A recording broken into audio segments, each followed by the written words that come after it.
রোজ সকালে আমার চিনুমুনিকে এইভাবেই আদর করে খাওয়াতে হয়, হাতে করে নিয়ে একটু একটু করে বিস্কুট। প্রতিদিন সকালবেলা 3 থেকে 4টে বিস্কুট ওর বরাদ্দ। প্রথমটা একটু নখরাবাজি করে, খেতে যায় না, তারপরে আস্তে আস্তে খেয়ে নেয়। নমস্কার বন্ধুরা, আমি ইন্ডিয়া থেকে পিয়ালি বলছি। আমার পুরনো বন্ধু, নতুন বন্ধু, দূরের বন্ধু আর যারা সব কাছে আছো, সবাইকে জানাই পিয়ালির দিন চ্যানেলে অনেক অনেক স্বাগত। এইখানে দেখো বসিয়ে দিয়েছি ভাত। একদিকে ভাত হচ্ছে, একদিকে চিনুনির ঝোল। আর এখানে এই যে মাংস বার করে রেখেছিলাম, এইটুকু কিছুটা রেখে দিয়েছি, আর এইটুকু মাংস দিয়ে আমার আর ছেলের একটু চিকেন স্টু করে নেবো। গ্যাস বোধহয় শেষ হয়ে আসবে, একটু গন্ধ গন্ধ বেরোচ্ছে। আর এটা এত আস্তে জ্বলছে না, পরে লোক ডাকিয়ে এটাকে ঠিক করাতে। হাওয়া দিচ্ছে বলে নিভে নিভে যাচ্ছে, একটু বন্ধ করে দিই জানলাটা। ব্যাস, এবার এটা হোক, আমি ততক্ষণে সবজিগুলো কেটে নিই। এর যে সবজি দিতে হবে এই চিকেন স্টুটা বানাবো, তার সবজিগুলো কেটে নিই। চলো, ফ্রেশ সবজিতে কী কী আছে?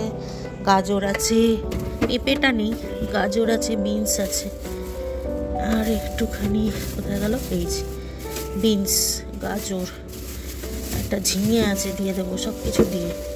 এটা উচ্ছে, টমেটো আধখানা বাইরে রয়েছে। এই কটা জিনিস দিয়ে ঝোলটা করে নিই, ব্যাস। চলো তাহলে এটা কেটে নিই, পরে আসছি। এটা কেটে এখন বাজে দেখো 1টা বাজতে চললো। আর এদিকে আমার রান্না বলতে গেলে এই ভাতটা হয়ে গেছে, আর এখানে বসিয়ে দিয়েছি স্টুটা, মাংসের স্টু, চিকেন স্টু। তো এর মধ্যে কিছুই নেই, শুধু তেলের মধ্যে দিয়ে নিয়েছি পেঁয়াজ ফোড়নে কিছু দিইনি, শুধু পেঁয়াজ দিয়েছি। আর একটুখানি পেঁয়াজ ভাজা হতেই ওর মধ্যে এই গাজর, বিনস আর আলু সব কিছু দিয়ে এখন শুধু তেলের মধ্যে ভেজে যাচ্ছে। এরপরে দিয়ে দেবো এই যে মাংস এখানে রাখা রয়েছে, মাংসটা রাখা রয়েছে, এইটুকু মাংসই করবো, বেশি করবো না। তারপরে দেবো নুন, হলুদ, টমেটো, ব্যাস, আর একটু আদা আর রসুন। সব কিছু দিয়েই এভাবে নাড়াচাড়া করে জল ঢেলে জাস্ট 4-5টা সিটি দিয়ে নেবে, হয়ে যাবে স্টু। তাহলে চলো পরে আসি।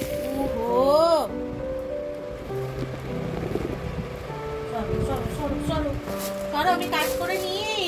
তুমি এরকম দুষ্টু কালে আমি কি করে কাজটা করবো বলো? যাও, বাবু ডাকছে, যাও ওদিকে যাও, প্রচুর কাজ রয়েছে। একে নিয়ে একটা কাজ করার উপায় নেই আমার, কি অবস্থা। দেখছো কাণ্ড?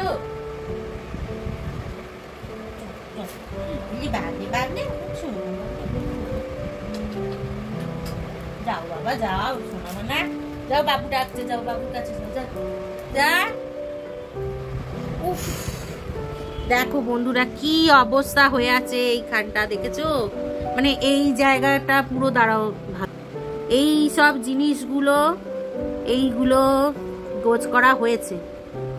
আর ওইখানে যে কাগজপত্রগুলো রয়েছে এগুলো একটা বস্তায় ভরা। আরে দূর, এখানে নোংরা রয়েছে, যা।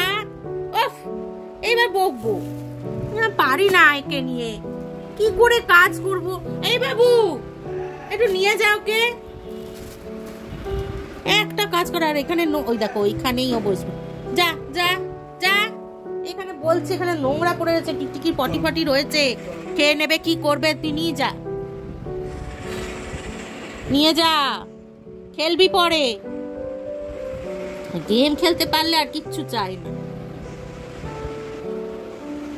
এবারে দেখো এখানে বসেছি আমি এই সমস্ত জিনিস নিয়ে, মানে এখানটার যা অবস্থা হয়ে আছে না বন্ধুরা, বলার কথা না। তার মধ্যে এখানে নোংরা, এখানটা একটু ফাঁকা করেছি, এখানে জিনিস ছিল, এইগুলো সব একটা সাইড করতে চাইছি আমি। একটা সাইডে করলে পরে একটু সুবিধা হয়, কিন্তু এই সাইডটা কি করে করব তাই ভাবছি। দেখি সব জিনিসটা নিয়ে, এইদিকে কত জিনিস দেখেছো, ওই পুরো ব্যাগ পুরো ভর্তি, সব জিনিসে ভর্তি। তো চলো দেখি এবার এই কাজগুলো করে নিই যতটা বাকি আছে। শরীরের মধ্যে এমন একটা অস্বস্তি করে না, এই চারিদিকে ছই ছাত্রাকার হয়ে থাকলে সত্যি কিরম একটা লাগে।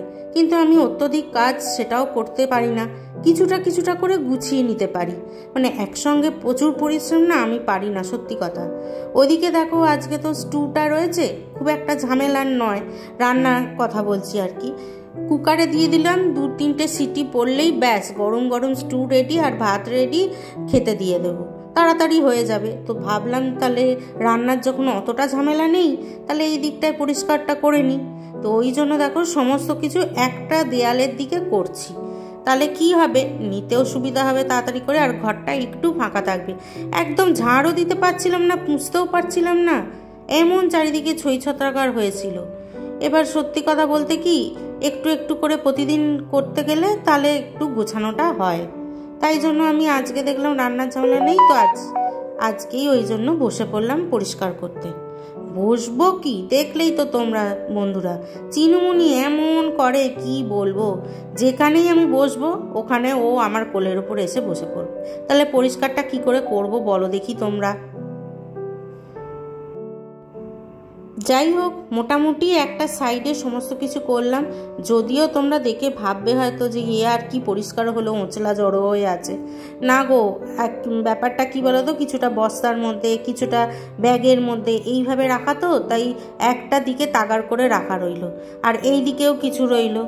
যা হয় আর কি, ওই ঘরের ডিভান থেকে সমস্ত ফাঁকা করা হয়ে গেছিল, তার জন্য কিন্তু এই অবস্থা।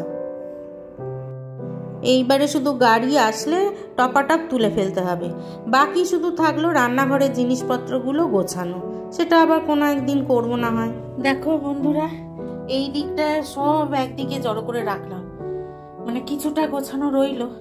টপ টপ করে এবারে এই মালগুলোকে তুলে একদম গাড়িতে তুলে নেবে, তাহলে আর অসুবিধা হবে না। এখনো ওইদিকে বস্তা ব্যাগ সব রয়েছে, কিছু জিনিস এদিকে আছে, এইগুলোকে গোছাতে হবে ওই বস্তা ব্যাগে করে, আর রান্নাঘরের জিনিসগুলো গুছাতে হবে। তো মোটামুটি এইগুলো সব গুছানো, এদিকটা সব গুছানো, আর ওই কর্নারটা গুছানো। কর্নারটা শুধু এই জায়গাটায় একটুখানি পরে দেখে নিতে হবে।